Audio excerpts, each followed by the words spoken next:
राम मंदिर प्रतिष्ठा समारोह को लेकर कांग्रेस के भीतर भ्रम और मतभेद खुलकर सामने आ रहे हैं। फैजाबाद की पूर्व सांसद निर्मल खत्री ने ऐलान किया है कि वो 22 जनवरी को अयोध्या में राम मंदिर के प्राण प्रतिष्ठा कार्यक्रम में शामिल होंगे। मंगलवार को निर्मल खत्री ने सोशल मीडिया पर एक लंबी पोस्ट लिखी। उन्होंने लिखा, राम भक्त होना कोई पाप नहीं है।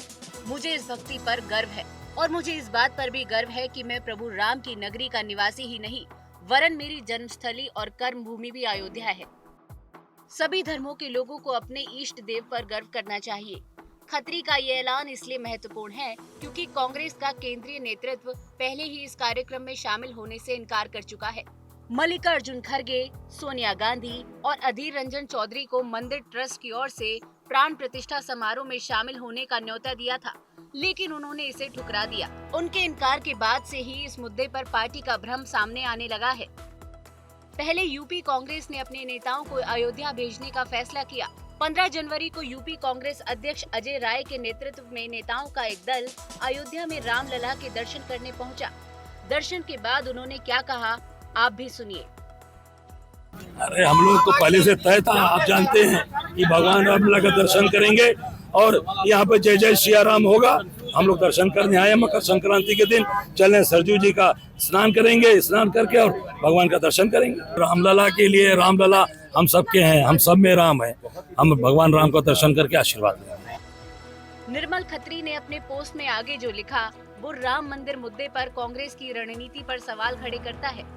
खत्री ने लिखा है कि किसी भी दल या संगठन की विचारधारा से लड़ाई वैचारिक आधार पर अपने संगठन को मजबूत करने की जा सकती है, न कि कोई जवाबी इवेंट करके। उन्होंने कहा कि इवेंट की लड़ाई में हम अपने प्रतिद्वंदी का मुकाबला नहीं कर पाएंगे। सिर्फ और सिर्फ वैचारिक आधार पर अपने संगठन को मजबूत करके ही हम अपने प्रतिद्वंदी से लड़ पाएंगे, जिस तरफ ध्यान ही नहीं दिया जा रहा है।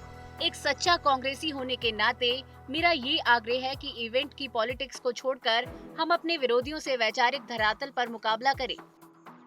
खत्री से पहले एक और पार्टी नेता आचार्य प्रमोद कृष्णम भी कांग्रेस नेतृत्व के फैसले पर सवाल खड़े कर चुके हैं।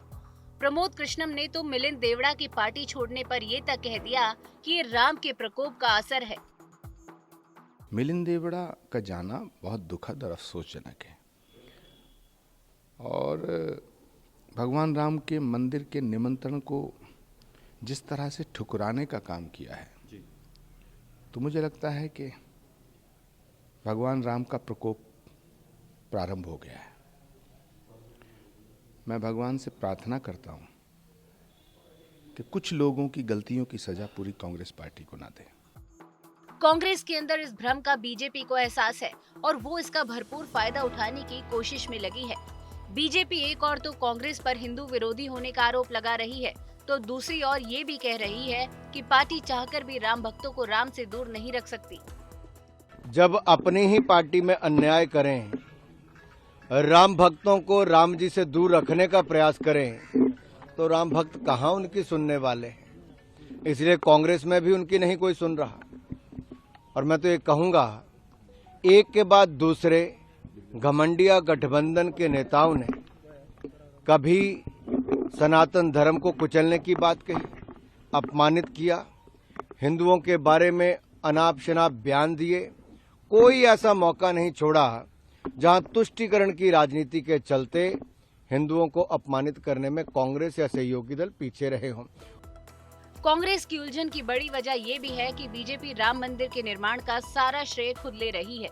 उलझन का दूसरा कारण ये है कि कांग्रेस अल्पसंख्यकों को नाराज करने का जोखिम नहीं लेना चाहती, लेकिन बहुसंख्यक हिंदू वोटर्स की भावनाओं के खिलाफ भी नहीं जाना चाहती।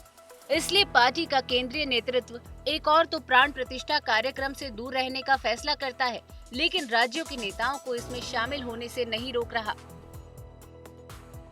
कांग्रेस दो नावों पर सवारी का जोखिम ले रही है। समस्या ये है कि कांग्रेस पार्टी हर महत्वपूर्ण मुद्दे पर ऐसी ही उलझन में दिखती है। पार्टी का केंद्रीय नेतृत्व एक फैसला लेता है, लेकिन दूसरे नेता अपनी अपनी राय सार्वजनिक करने लगते हैं। इससे सबसे ज्यादा मुश्किल कांग्रेस के कोर वोटर्स को होती है। उन्हें पार्टी के रुख का पता ही नहीं चलता। चुनाव आज तक।